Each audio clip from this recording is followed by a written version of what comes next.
Hello everyone.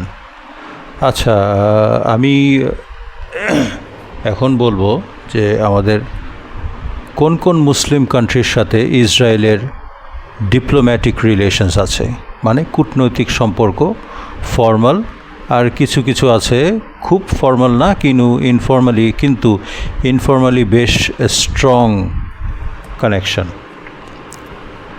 তো আমি এটা উইকিপিডিয়া ঠিক না, এআই উত্তর। এআই আসলে বাজেভাবে দেখার কিছু নাই, কারণ এটাও আসলে বিভিন্ন ইনফরমেশন সাইট থেকেই পুল করা ইনফরমেশন, সেটাই মোটামুটি একটা বিশ্বাসযোগ্যই আমার কাছে মনে হয়েছে। আমি কিছু ডাবল চেক করেছি, কিছু ব্যাকগ্রাউন্ড চেক করেছি। যাই হোক, তো আমি একটু বাংলায় পড়ি। বেশ কয়েকটি মুসলিম সংখ্যাগরিষ্ঠ ও আরব দেশ ইসরায়েল সাথে আনুষ্ঠানিক কূটনৈতিক সম্পর্ক বজায় রাখে, যা ঐতিহাসিক শান্তি চুক্তি এবং সাম্প্রতিক স্বাভাবিকরণ চুক্তির মাধ্যমে গড়ে উঠেছে। প্রধান দেশগুলোর মধ্যে রয়েছে মিশর, জর্ডান, আরব আমিরাত, বাহরাইন, মরক্কো, সুদান, যারা হচ্ছে আব্রাহাম চুক্তি তে স্বাক্ষর করেছে। মানে এটা হচ্ছে বেসিক্যালি আব্রাহাম অ্যাকর্ড নামে একটা চুক্তি হয়েছিল, সেটার মাধ্যমে ইসরায়েলের সাথে এসব দেশের ডিপ্লোম্যাটিক রিলেশনস স্থাপন করা হয়েছে।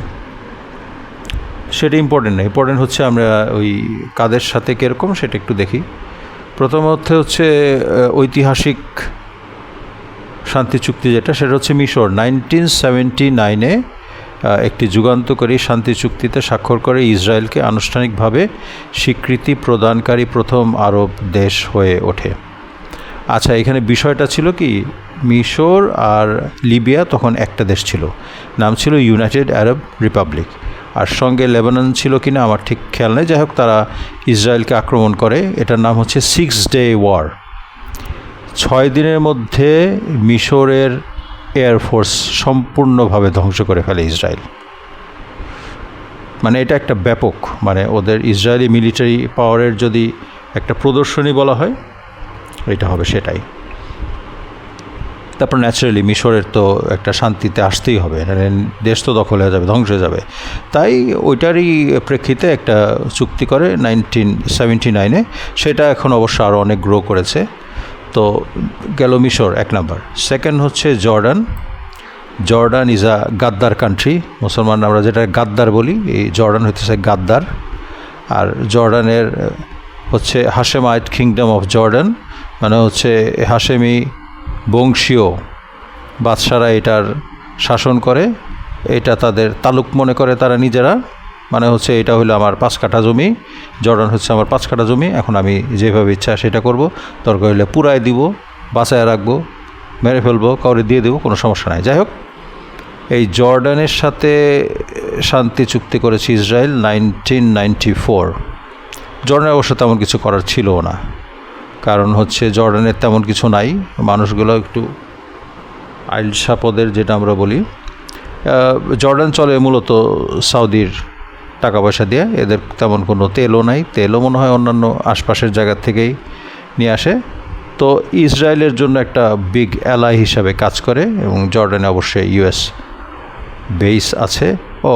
একটা কথা বলি, আমেরিকার কিন্তু প্রায় সব কটা আরব দেশেই, গালফ স্টেটেই ওদের বেস আছে, এমনকি কাতারে একটা হিউজ এয়ার বেস আছে। আচ্ছা, ওখানে না যাই। এরপরে তাহলে এক ছিল মিশর, সেকেন্ড হচ্ছে জর্ডান। জর্ডান হচ্ছে ডিপ্লোম্যাটিক রিলেশনস এস্টাবলিশ করেছে 1994।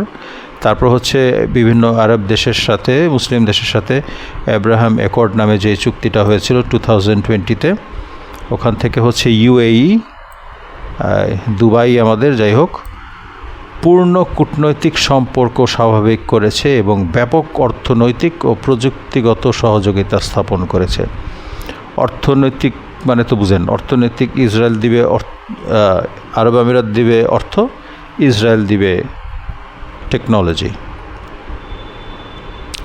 এরপরে হচ্ছে এরপরেরটা হচ্ছে বাহরাইন, ছোট্ট একটা দেশ, সৌদি আরবের গায়ে ঘেঁষা।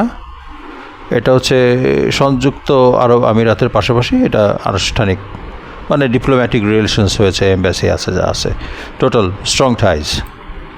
এরপরে হচ্ছে মরক্কো। মরক্কো হচ্ছে আপনার আমার প্রিয় ফুটবল দল। অবশ্যই আর্জেন্টিনা, ইজিপ্ট এসব ঘটনার আগের থেকেই আমি মরক্কোকে পছন্দ করতাম। Since the last world cup ওতে খেলা খুব ভালো লাগতো, very good football team and so on. যাই হোক, এরপরে হচ্ছে মরক্কো। মরক্কো হচ্ছে পূর্ণ কূটনৈতিক সম্পর্ক পুনর্স্থাপন করেছে এবং নিরাপত্তা বাণিজ্যের ক্ষেত্রে ঘনিষ্ঠভাবে সহযোগিতা করে। এরপর হচ্ছে সুদান। সুদান হচ্ছে এখানে অনেক বড় একটা দেশ, হিউজ কান্ট্রি, ব্ল্যাক আফ্রিকান। এটা মোটামুটি তারা black, the only black Arabs, না অনলি ব্ল্যাক বলা যাবে না। যাই হোক, সুদানও এটা মেজর মুসলিম কান্ট্রি।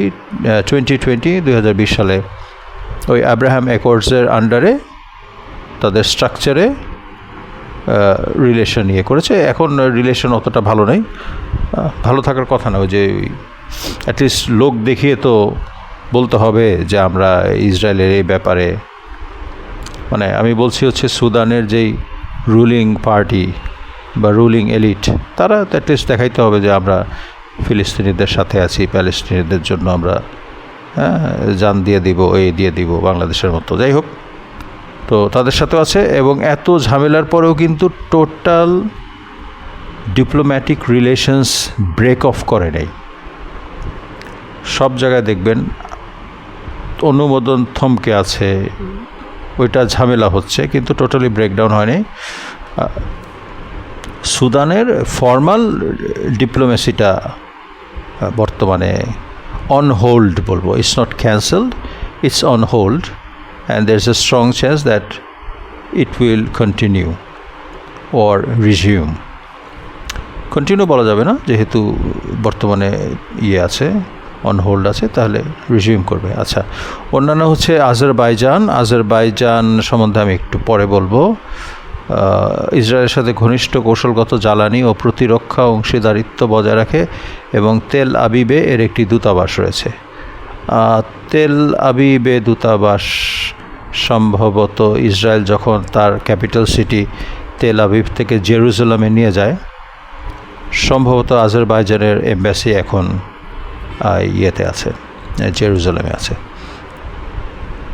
আচ্ছা, আরও কিছু সেন্ট্রাল এশিয়ান দেশ আছে যারা মূলত মুসলিম, যেমন কাজাখস্তান, উজবেকিস্তান। তারা স্বাধীনতা, মানে সোভিয়েত ইউনিয়নের থেকে স্বাধীন হয়ে যাওয়ার পরে ইসরায়েলের সাথে তাদের লং টার্ম কূটনৈতিক সম্পর্ক আছে, বাণিজ্যিক সম্পর্ক আছে। একটা জিনিস খেয়াল করবেন, বাণিজ্যিক বলতে এইসব সেন্ট্রাল এশিয়ান দেশে, মুসলমান দেশ তো, মাটির নিচে দুনিয়ার তেল, দুনিয়ার গ্যাস। ইসরায়েলের সাথে বাণিজ্যিক সম্পর্ক মানে হচ্ছে ওই তেল আর গ্যাস ইসরায়েলে পাঠায় যে কোনোভাবে। যাই হোক, এরপর হচ্ছে আমাদের সবার প্রিয় দোস্ত তুর্কিয়ে। নাম ছিল টার্কি, নাম ছিল তুর্কিয়ে। এটা বদিউর রহমান বদ একটা দেশ, চরম বদ। একটু বলে নেই, এই তুরস্কর যে এরদোয়ানের ওয়াইফ বাংলাদেশে আসছিল এই নিয়ে, রোহিঙ্গার বিষয়ে তারা এইটা করবে, হ্যান করেঙ্গে, ত্যান করেঙ্গে, ক্যাম্প বানাবে, হসপিটাল বানাবে, এইটা দিবে, এটা দেবে, ঘোড়ার আন্ডাও দেনে। এই জিনিসটা দিছে। আমি যেটা দেখাই বড় করে, কই গেলাম, এই জিনিসটা দেখাইছে, এইটাই শেষ। আর একটু ভালো ভালো কথা বলে সে বাংলাদেশের সাথে। এটার হচ্ছে কারণটা হচ্ছে অস্ত্র বেচা। দে ওয়ান্ট টু সেল তুর্কি মেড ওয়েপন্স টু বাংলাদেশ। আর তুর্কির ইকোনমি কিন্তু ভালো না, তাদের অবস্থা মোটেও ভালো না, তাদের বেশ টানাটানিই চলছে। এখন ওয়ান অফ দেয়ার ওদের যে ওয়েপন্সগুলা মোটামুটি ভালো, মোটামুটি কি বেশ ভালোই বলা যায়, টেকনোলজিক্যালি অ্যাডভান্সড ওয়েপেনরি। তারা এখন এইটা চিন্তা করতেছে যে এইটা তাদের একটা মেজর এক্সপোর্ট যাতে হয়। এর জন্য শুধু বাংলাদেশ না, অন্যান্য আরব দেশ, অন্যান্য আফ্রিকান দেশেও তারা এটা চেষ্টা করছে। কিছুটা সফলতা দেখতে পেয়েছে। বাংলাদেশের মতো কিছু বলদ কান্ট্রি থাকলে তো কিনবেই। মিডল ইস্টে মনে হয় না ব্যাপক হারে পাবে, কারণ মিডল ইস্টের ওই এত অ্যাডভান্স জিনিস তো আর তুর্কির নাই।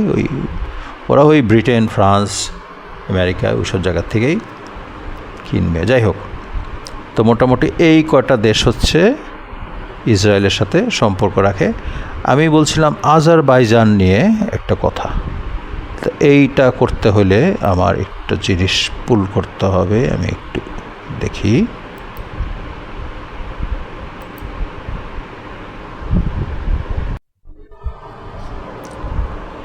ওকে, আজারবাইজানের কাহিনী বলছিলাম। আচ্ছা, এটা একটু পড়ি। Caspian two অ্যাশকেলন। ক্যাসপিয়ান হচ্ছে এইটা, এই যে দেখা যাচ্ছে, এইটা হচ্ছে ক্যাসপিয়ান সি, ক্যাসপিয়ান সাগর, মহাসাগর বলে এটা।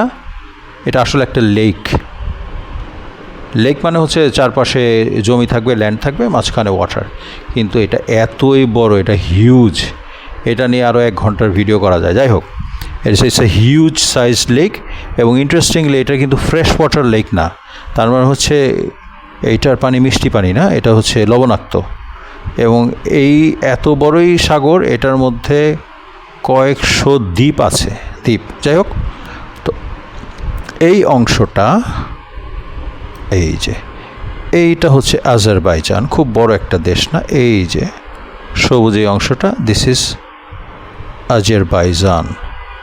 টেকনিক্যালি এটা হচ্ছে ওই এদের কোনো পোর্ট নাই, কিন্তু এইটাই পোর্টের মতো কাজ করে। যাই হোক, তো এই যে অয়েল ফিল্ডটা দেখা যাচ্ছে, ACG অয়েল ফিল্ড। ACG হচ্ছে আজেরি চিরাগ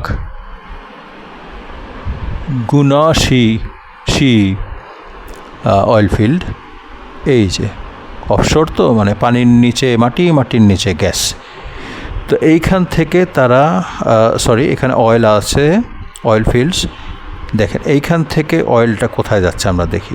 এই যে একটা পাইপলাইন দিয়ে এইখান দিয়ে এখানে, এই যে বাকুতে আসলো। বাকু হচ্ছে আজারবাইজানের রাজধানী, বাকু।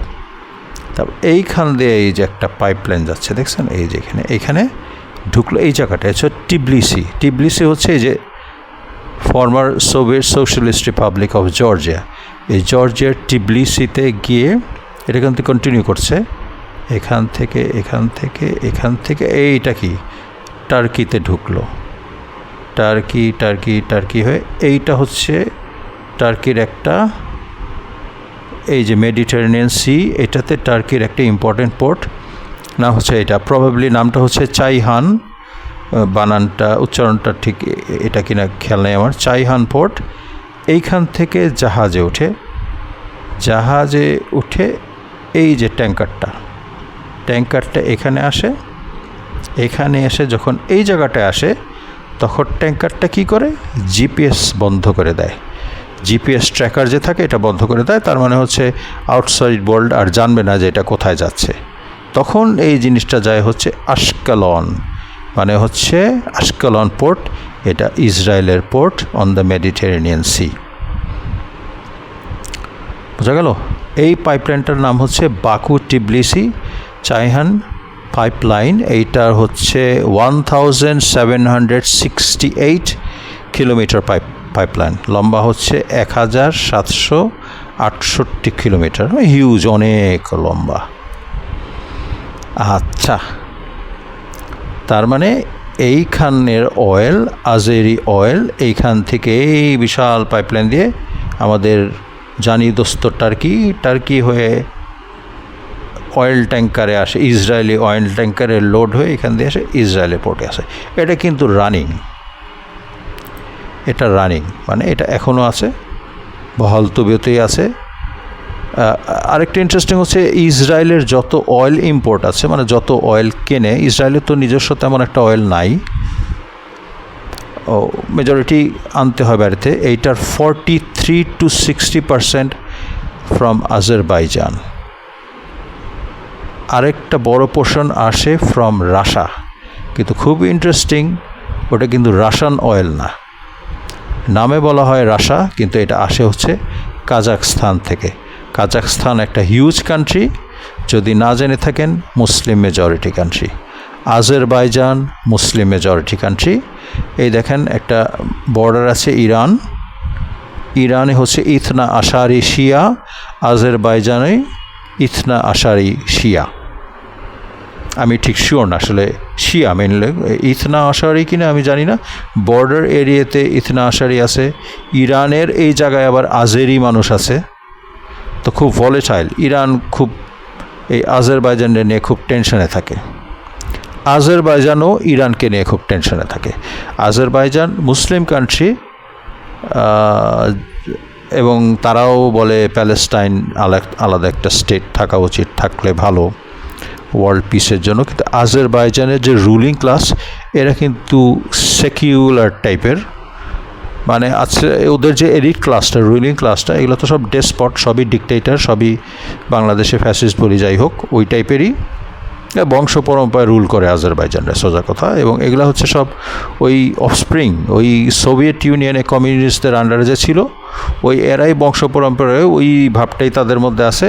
তো ও তো ওই হিসাবে ওরা ওই হিসাবে রিলিজিয়াস না, মানুষও তেমন একটা রিলিজিয়াস না। তার মানে হচ্ছে জিওপলিটিক্সের সাথে রিলিজিয়ান দয়া করে মিলাইবেন না। একটা বাংলাদেশি মানুষ টার্কি জিতছে, মিশরে হারাই দিছে, এলা ফালতু কথা। ওয়ার্ল্ড পলিটিক্স এত ইজি না। এত ইজি হলে আজারবাইজান একটা মুসলিম দেশ হয়ে এত দূরে ইসরায়েলে অস্ত্র পাঠায় না।